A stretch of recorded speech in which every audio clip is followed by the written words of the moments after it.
Welcome to another episode of the Bandwagon Podcast. And this week's episode, is quite different to a lot of the other kind of guests that we've had on. Um, Today, what I'm going to be kind of showcasing and discussing through with Harminder Kaur, who's a co-founder of Nishaani. So, alongside a brother, Khushkaran Singh, who's also a co-founder. Unfortunately, he couldn't make it today, so we've got Harminder. Um, Ready and to be able to answer any of the questions that I'm going to kind of stitch her up on, really, to be honest. But before I do that, I want to take a bit of a different slant to this. I just want to give a bit of an idea of what Nishaani is, and then it will just provide a little bit of context to those who are listening in and might not necessarily be able to kind of watch it through. So Nishaani is like the Sikh Netflix. It's got kind of an inspiring library of varied, high quality, exclusive and curated Kirtan, Sikh animations and documentaries and more.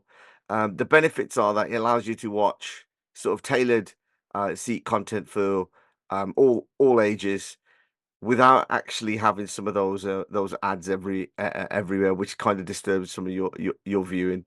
So it's a unique project. It's a new kind of way of looking at things. And before we kind of get into it, I will kind of plug. Managed to get a happy Vasaki kind of advent calendar as well, ready for April. So, without further ado, welcome, Harminder. I really appreciate you taking your time out and coming onto the episode. And hopefully you'll find it rewarding. And I don't really ask you some of those stitched up questions. No, I hope not. Thank you for having me. That's good. Um, so Nishani, Seek Netflix. Like, how does this start? What's the thinking around it? Yeah, so it started back about 3 years ago, back in December 2020. Myself and my brother, we were just talking about, obviously we're parents ourselves, we're just talking about some of the challenges that we face. And I was discussing with him, saying, obviously we've got children of our own. Just really sort of struggling with like what to look at, what to watch, what to sort of watch in terms of Sikhi content, where do we go? And sort of my daughter's older than his children. And so I was just really saying, I find it a bit uncomfortable, giving her, YouTube all the time because, that was really my go-to. And yeah, because of the advertisements, because of inappropriate suggestions kind of coming up, and really just not really knowing necessarily what I was looking for. There was a good array of content, but not really knowing, exactly what it is that I was searching for. So discoverability was a bit of an issue. Obviously, YouTube becoming a bit more of a social media platform these days. I was a bit concerned about privacy and security as well. And sort of just discussing that as a family, we sort of said, there must be a better way where we can access high quality set content that isn't sort of reliant on those sorts of platforms where we're having the external sort of disturbances as well. So yeah, obviously my brother being the tech guy, he said, wouldn't it be great if we could have like a tech Netflix?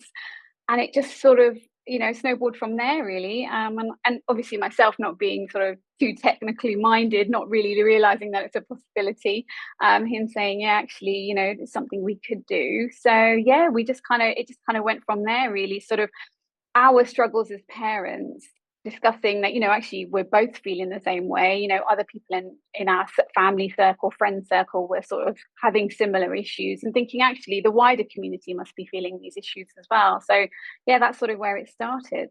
I think the timing is really important of what you just said in terms of kind of December 2020. People have that gentle reminder we're in COVID, Yes. screen time is increasing. There's not much new programs being made at that time as well. Yeah. And to get the kids the schools were kind of obviously closed at the point, and then having really having kind of poor homework. You had to kind of distract them while you're working from home as well at the same time. So having good quality um content is vitally important. So when you kind of sit down, I can't imagine how the conversation I can imagine, but the starting point of how to construct something like this, what does that entail? What did you kind of have to build in order to get it out? Yeah, obviously. So technically, obviously, my brother would have been the perfect Yeah. person to answer that And he question if you wanted specializes in to. startups, right? So Yes, that's his he's forte. done a few startups, obviously professionally. Also, he's built some apps over the years. Always sort of been into computers as well. He used to do a podcast when he was younger, Oh so wow. he's always kind of been in this sort of field. So yeah, he was the one that sort of said it's a possibility. Obviously, if we had to outsource this, it would have been a very different game because it would have cost, a lot more. Obviously, having someone that has the skills to do the project himself, that was, obviously a godsend really for us, because it may not have ever took off had we had to outsource it. And I think, obviously him sort of saying, yes, it's possible, let's get down and do it. And obviously, and I think actually he did it really quickly. Within a couple of months, it was up and ready. Sort Wow. of version one was up and ready. And like you said, it was that time.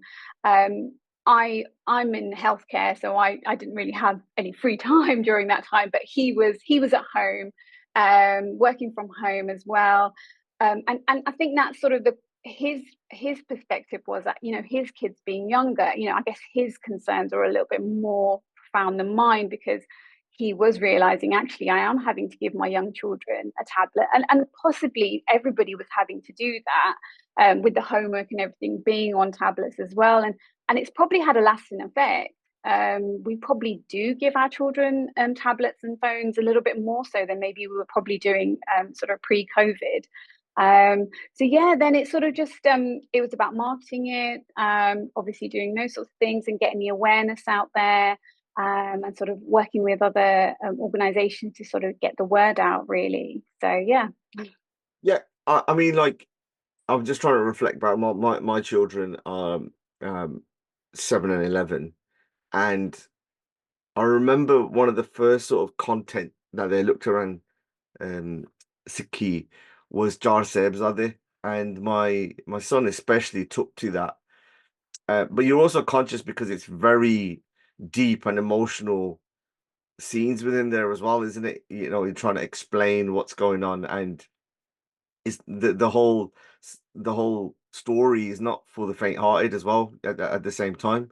How did you have to kind of asset map what already content is out there and then produce your own, or were you able to kind of collectively bring in kind of some of the or more established content out there and kind of filter it through? What was that? The two questions then. One around how did you asset map it, and then the other one slightly different is what did you use for kind of standardization to make sure like this is high quality? Yeah, so the idea was to build the platform. We don't have skills in producing content ourselves. The idea was to provide the platform for the already so content creators out there that are creating really amazing content, so that they have a platform to showcase, that that is developed specifically for them, is designed for their audience, and something that they can be rewarded from as well. So obviously, knowing some great content creators already, some of the first content creators that came on board was Kirtan, was Immortal Productions. We had Taran Kaur as well, amongst others. So we approached them, and we said, look, this is what we're doing. We had meetings, obviously virtually, meetings, and saying, this is what we're doing, love for you to come on board. And they were really supportive. We still don't, and we, never did charge for anything from the content creators perspective. They don't, it's totally free for them to come on board. But we will sort of obviously fully market everything that they have in terms of their content on our social media and our website. But also what was really important to us alongside everything else that we've kind of discussed and touched on already was that we support the content creators. So not only getting their content out there on the platform, but also to give back. So Nishaani is a subscription-based model. It's designed to be self-sustaining. So we don't have to sort of constantly fundraise, look for funding. We don't have any investors. We've bootstrapped and done everything ourselves. Any sort of money we've had to put in, we've done that. But what we do is a proportion of the funds that are coming in through the subscriptions goes back to the content creators. So as they would get funding through other platforms, for views, they similarly get funding from Nishaani in the same way. So the more you watch, the more they're being supported. What we have found is reported back from the content creators is that they will get more through Nishaani than they would from other platforms. So one example that somebody gave us was that they receive 7% of their viewership through Nishaani, but 50% of their revenue. So you can see the difference that there is there, and that is because that's our sole purpose. We're part of the same team. We want to support our own, and that's a priority for us. And the rest of the funding goes back into Nishaani in terms of running costs, in terms of producing content, and future content as well. And then sort of the second thing that we did, obviously, after bringing the content creators on board, is we kind of realized, yes, there is that situation where people, well, I can watch that on YouTube for free. Why would I pay for it on Nishaani? That was going to be my next question in terms of the yeah. Absolutely. So we completely understand that. Obviously, we hope that people will see what we're trying to do by having a platform specifically for the Sikh community. And they see that benefit from there. They see that there's a privacy and security element. There's no ads. It's the alignment is there. The alignment for what you're trying to watch is there. And then also supporting back the content creators as well. We hope that is a positive thing for them as well. And it's just sort of thinking, actually, this is good for the community, the wider community. So I can, I'd be happy to support that project. But then, so it sort of became increasingly sort of obvious that we needed to have some exclusive content as well. So we had at the same time created Jup and Jas, our characters that you saw on the calendar there. And so we went about creating some animations using Jup and Jas and their cousins. And so we've got some shorts on Nishaani, and we've got some longer duration animations as well that feature them. And we've sort of developed. It's very simple animation. In a sense of it's not highly stimulating. It's not designed to be sort of really over the top in terms of its animation or the subject.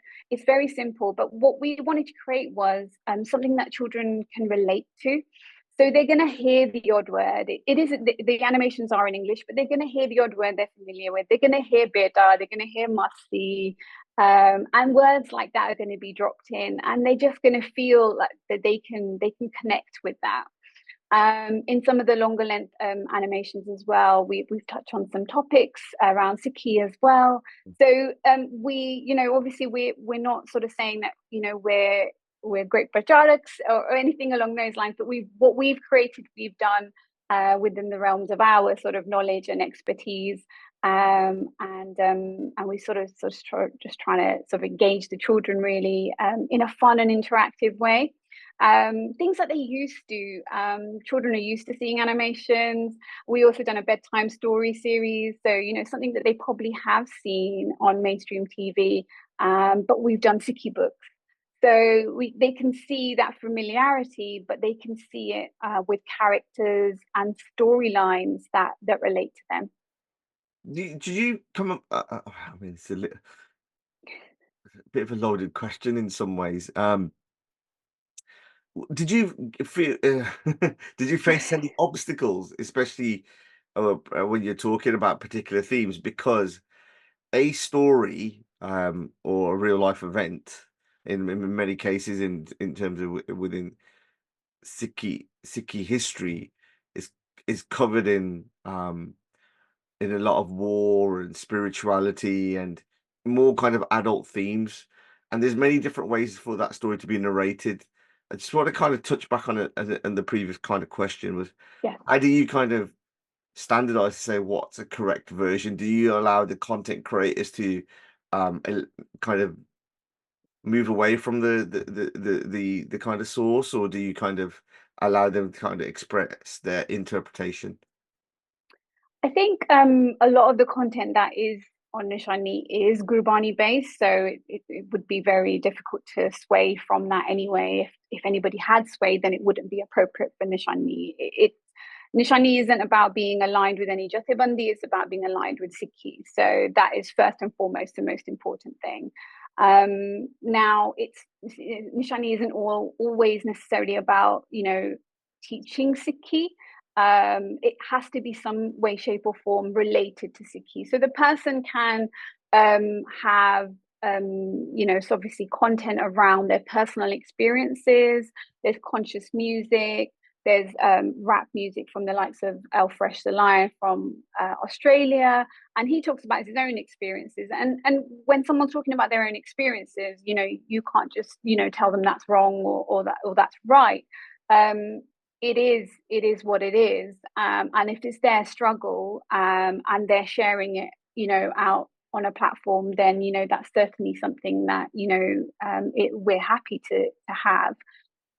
Yes, you're quite right. A lot of our history is quite turbulent. Some of the topics can be quite mature, and so what we have done is we've vetted all the content that is on Nishaani, and we've given it an age rating. Right. And the reason we've done that is so that you can have something similar like Netflix or Disney, where you can have profiles and they can be age rated as well, age related. So it's not a case of it's not appropriate for them. It's just that we're giving the choice of when it's appropriate to the parent, to the adult. So if you've got 0 plus, they're only going to be able to see what's appropriate for them. If you've got 18 plus, it's not going to be against Sikhi, but it's going to be adult topics. So there's going to be documentaries. There's going to be, the more sort of turbulent past sort of topics, so that what you as a parent or as an adult will decide if actually I want to give my child early access to that, and you can decide that. We've been quite strict in terms of how we've rated it. If there is anything there, then we have sort of try to give it a 16 plus or 18, and then if actually parents say actually no, that I'm happy with my child watching that, then they can adjust that. So yeah, we did that, and like I said, it's not about, as long as it's aligned to Sikhi and it's inspiring, or it talks about the experiences, we think that's quite important. We can't shy away from what our history is or was. It has to be there, and I think that's quite important for us, is that we don't shy away from it as well. I think as a community, we don't always have the freedom to talk about our past or talk about our feelings and how we feel as a community.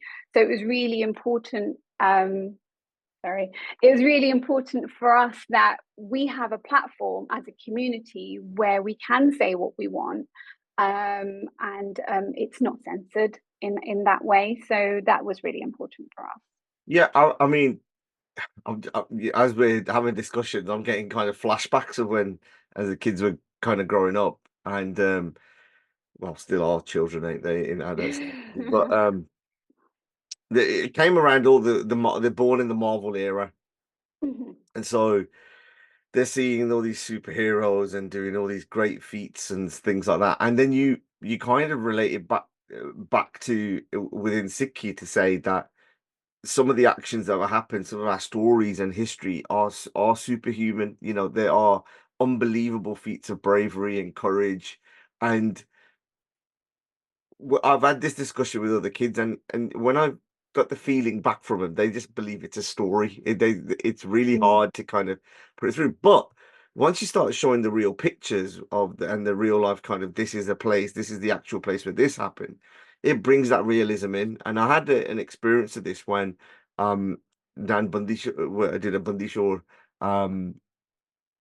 project, and showing the actual robe of Guru Har Gobind Ji's um robe that he was wearing in Gwalior Fort. And so all automatically you could see the seeds being planted in there to say, oh, it's not that. This is real. This is where I can relate to this. I can put it through. That realism actually makes that connection a lot more deeper. When you're speaking to content creators and you're looking at things to put together, how do you test the market to say this will work, or where are there gaps in terms of what you needed? Do you put the call out saying, "Oh, we're missing some content on this. Can you do that?" Or, or what's your kind of selection Yeah. process there? So obviously beginning stages, it was about what was popular, what we were watching, what we were enjoying, what our friends and family were watching and enjoying as well. So now it has kind of come to that point now where we are sort of saying we can look back at the data. We can see what's popular, what is being watched. And Sangat is actually responding to us as well and giving us the feedback and saying, actually, we want to see more of this. We want to see more of that. And sometimes new content creators will come on and they will actually approach us and they will say, actually, I do this kind of content. Would you be interested? And so yes, we're sort of seeing new genres and new sort of topics kind of coming towards us without us even looking for it. And why not? A wide variety of content is exactly what we need.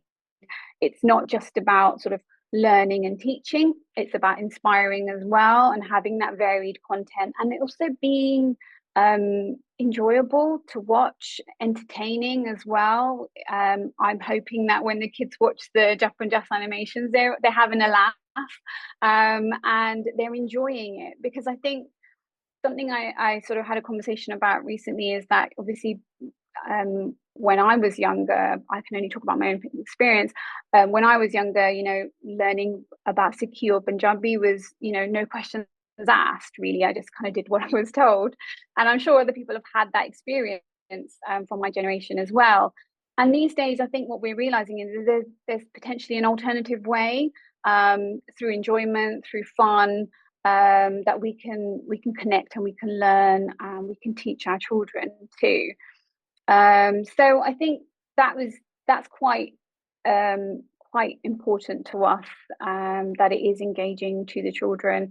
And also, Nishaani isn't just for the children. I think we sort of, our go-to, because we're parents ourselves, our go-to is always like, think about the children. But it is for everyone. I mean, my daughter's 12 now, and she's kind of come out of that sort of age now where she's not really too interested in cartoons, and so she's more into music now, and she does love the conscious music, the rapping that is on Nishaani, and I never thought I'd ever say that, where there's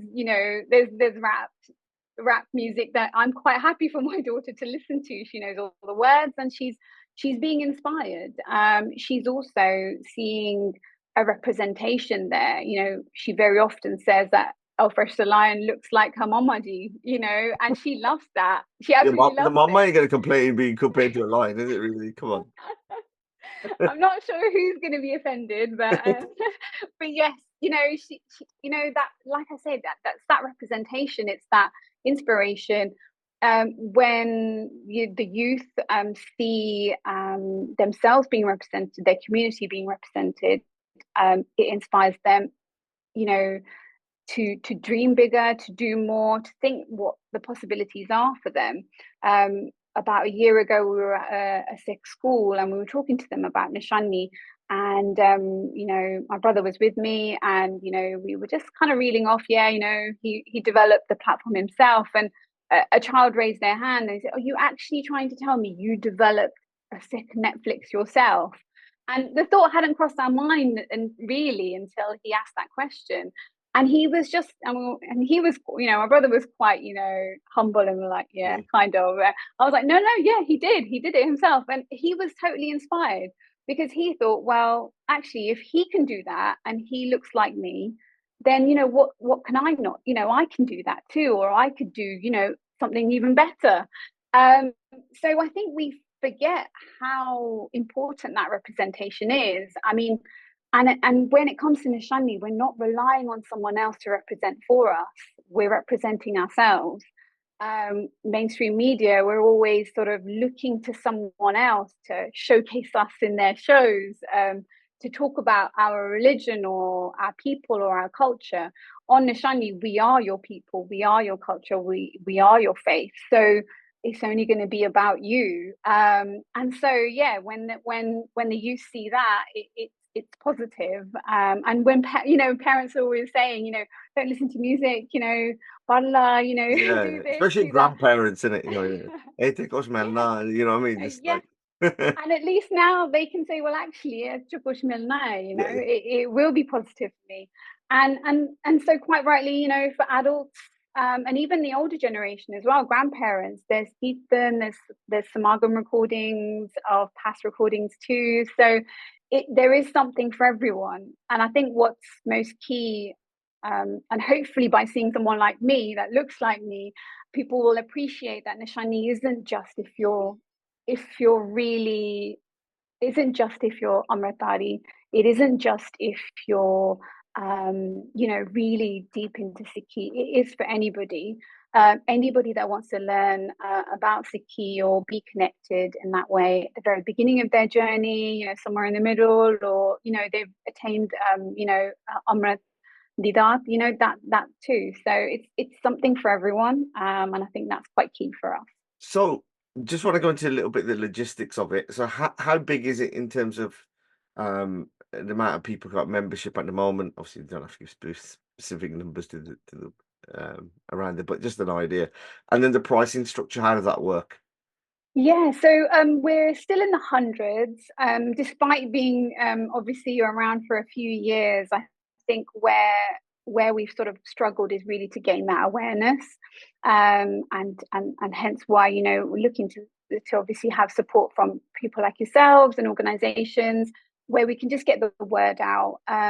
A lot of people have said we're the first of our kind. We're probably a little bit ahead of our time. Maybe that's why it's sort of been a bit slow in that sense. But I think things are really picking up. We are still in the hundreds in terms of subscribers. But what's important to know is it's worldwide. Anybody, anywhere in the world can watch Nishaani. It's not just specifically for the UK. So it's open to the world. It's and there's no restrictions there. And in terms of subscription pricing, we've tried to keep it really reasonable. And it's monthly is £3.99 and annually is £39.99. So it's on average it's about £3 a month, which you can't really get much for £3 a month these days. Yeah. So hopefully, with that sort of pricing structure, people see, well, actually, I can afford that. And I can support the platform, but also the content creators as well. So, why do you think that people like Amazon and Netflix haven't kind of seen this idea and tried to run with it themselves? Or do you think that at some stage they could come in and say, sign off a big check and say, thank you very much, guys, we'll take that off you? I think it's probably, I know we feel like that we're a huge community. It's probably numbers game, really, I guess, for them. They've got the whole world at their fingertips with what they do. Probably having, to create content specifically for us or specifically for our community just isn't viable for them. That's what my sort of guess would be. And then obviously to go down a faith-based platform maybe isn't aligning with what they want to do. Although, there are faith-based platforms in other religions. I know specifically in Christianity there is, and I think there's quite a few Islamic platforms as well. So it's certainly a model that does exist in other faiths. So yeah, I mean, yeah, I just don't think there's enough of us. Yeah, no, that's fine. Do you think that you'll go more go down the avenue kind of looking at, let's say, with Punjab and the issues within there with documentaries, will that, or will it still have to be kind of closely linked to the kind of the original ethos around it? Because a lot of it is kind of entwined as well. And what do you think of those kind of new age kind of content creators who do dance on that line in terms of if they unsure of whether they should be able to kind of work with you and submit some of their work? Yeah, so I mean, certainly we do have some topics around Punjab. We have, for example, documentary called Toxification, which talks about the plight of the Punjab farmer. And so we already have content that sort of, touches on those topics already. I think unless we know the specifics of what somebody wanted to bring on board, obviously only then could I sort of make a judgment. But it's not necessary. I mean, Punjab isn't an issue to have on Nishaani. Equally, any other sort of country wouldn't be an issue. I think as long as it aligns with Sikhi and it doesn't, misalign there. Obviously, Sikh just aren't from Punjab; they're from all over the world. So certainly would welcome, any other sort of nationality bringing some content forward. I mean, and obviously, I think what's quite key to sort of mention as well is that for us, Sikhi isn't a religion that's in a box. It's a way of life. It's a faith. And I think what we're trying to do is inspire through so many different avenues where we have the meditations, for example, which from Nanak Nam, which you may not necessarily just sort of think, okay, just sort of mindfulness and that sort of meditation like content isn't necessarily, Sikhi related, but in essence it is, because it's about improving your life. And I certainly do see in the future wellness sort of content coming on board as well. And that's absolutely fine for us. Anything that positively impacts the Sikh community as well would be fine. Anything that draws attention to any sort of topics that we're struggling with, any health related topics, all that is absolutely welcome as well. We're considering, potentially mental health documentaries or information, and personally, we don't have the expertise to create that content. So if somebody has already created it or is interested in creating it, it's certainly something we're open to having discussions about.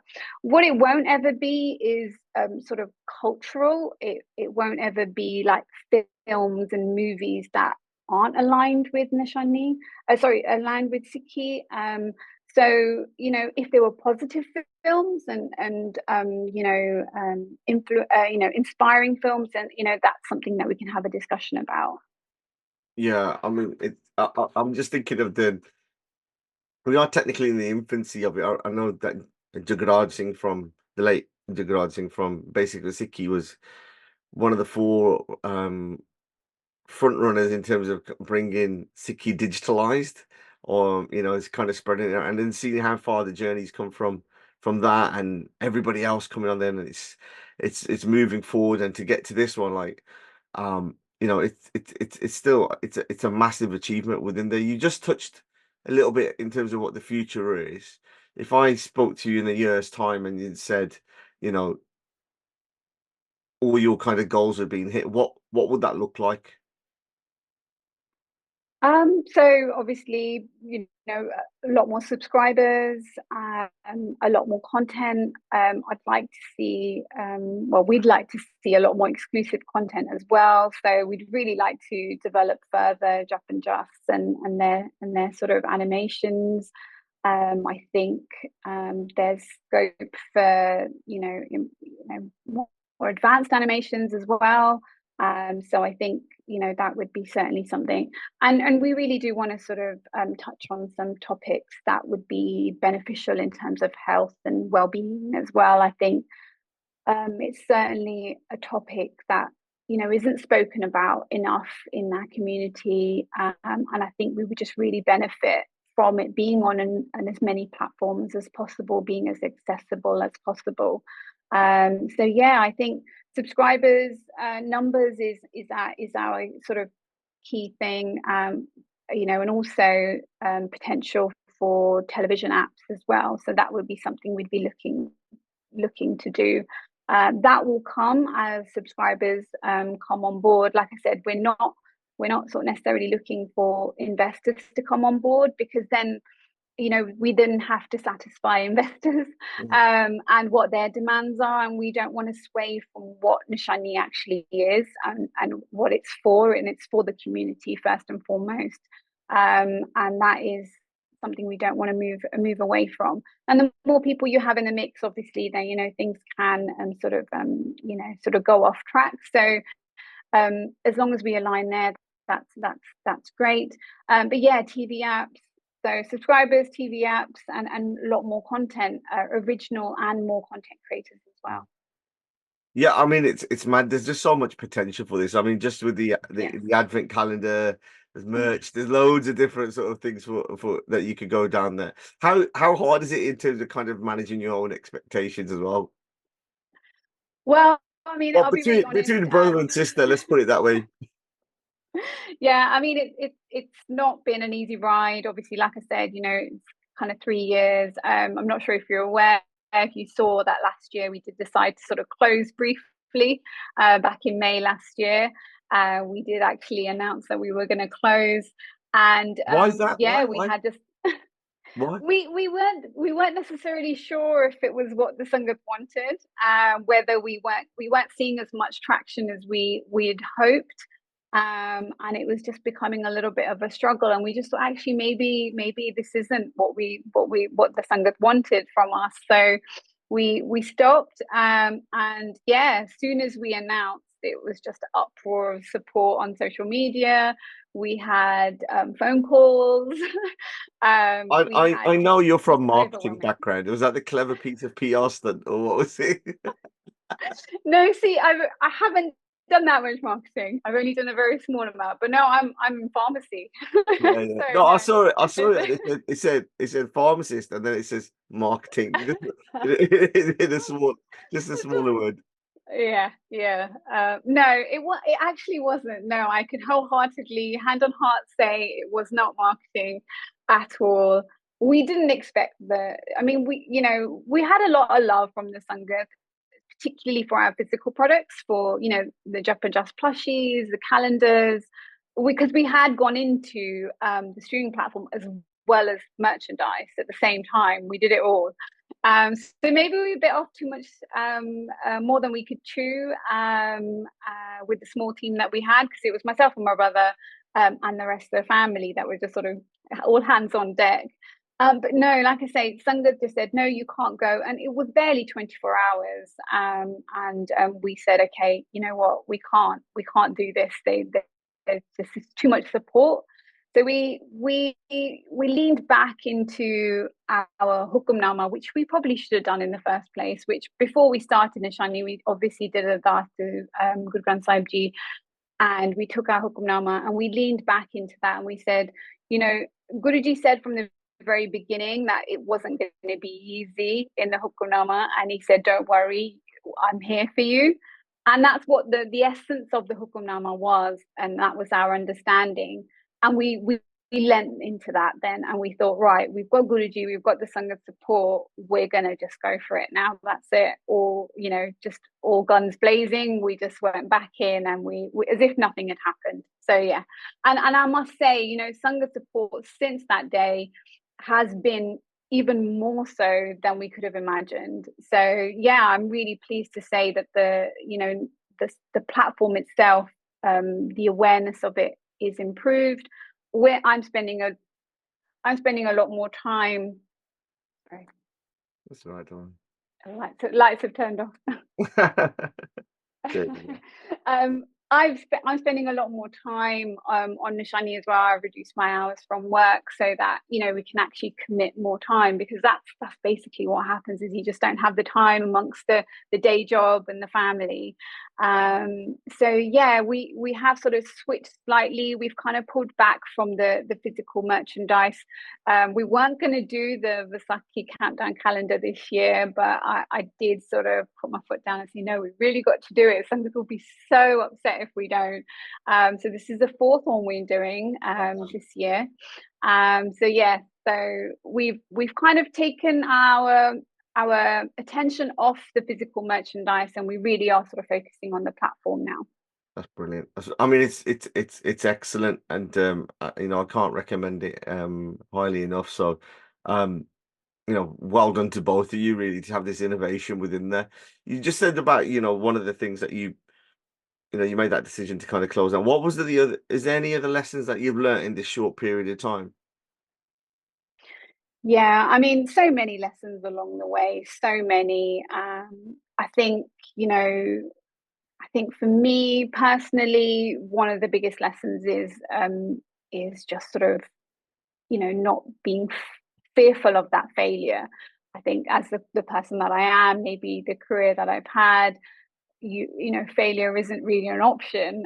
You can't make mistakes. And obviously my brother, being from a tech background, they're used to sort of, yeah, let's try it, we'll learn from it. And that's not that sort of mindset that I had. And so I was always afraid of it not working out. But I think what I have learned is that you learn so much from failing. You learn so much, and you just get up and you just get on with it, and you just move forward. I think from the back of what happened last year in May, when we decided to close, really sort of, if we ever needed to, not that we should have needed to, but if we ever needed to be reminded that Guru Sahib is there for us, that was that moment. Sangat's there for us, Guru Sahib's there for us. And when we have those moments where it feels like it's too much, if we just surrender and say, you know what, Vaiguji, I really don't know what I'm doing, or I really am struggling today. It's a rough day. Everyone has those days where it's just not coming together. You're trying to call people and, get answers, and it's not working out. If you just say, Vaiguji, you know what, I really don't know what I'm doing, or please help me, or just lean into that. It does find its way. The stars align somehow. Someone comes into your life, someone, sort of sends you a message or gives you a call, or you meet someone at an event, and magic happens.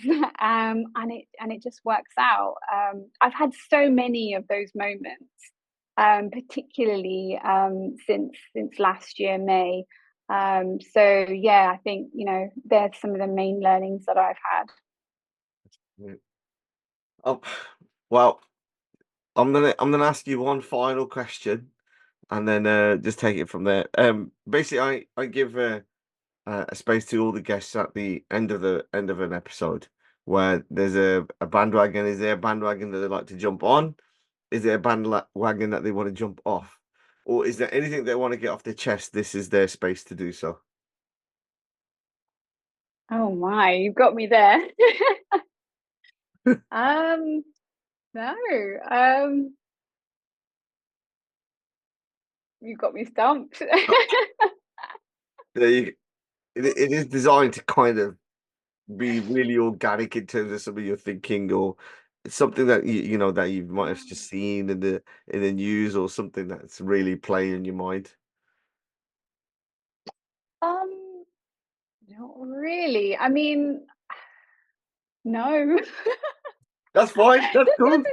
I'm just totally Nishaani focused. So Yeah, that's all I do. I live, eat, breathe Nishaani. no, that's fair enough. I get it. I understand. I think, especially when you're it's very difficult to make the first sort of pathways. Is really difficult to go into kind of that into a new area. So when your focus is consistently on that, it can become really obsessive, or you get into there and you just dedicate all the time. So no, that's Yeah. completely fine. Harminder, I really appreciate you coming on today and taking the time out. I know that you're extremely busy, and for us to kind of get this put together, I really appreciate it. And I will um in about 12 months or sooner, hopefully, get you on and just give us an update of where you are. So you'll always get support from the podcast, and hopefully people who are watching and listening will take the time out to kind of at least give it a try and have a look at it, and basically share the expertise. Oh, absolutely. Thank you so much for having me, and to your listeners as well. So yeah, thank you so much for making time for us. No problem.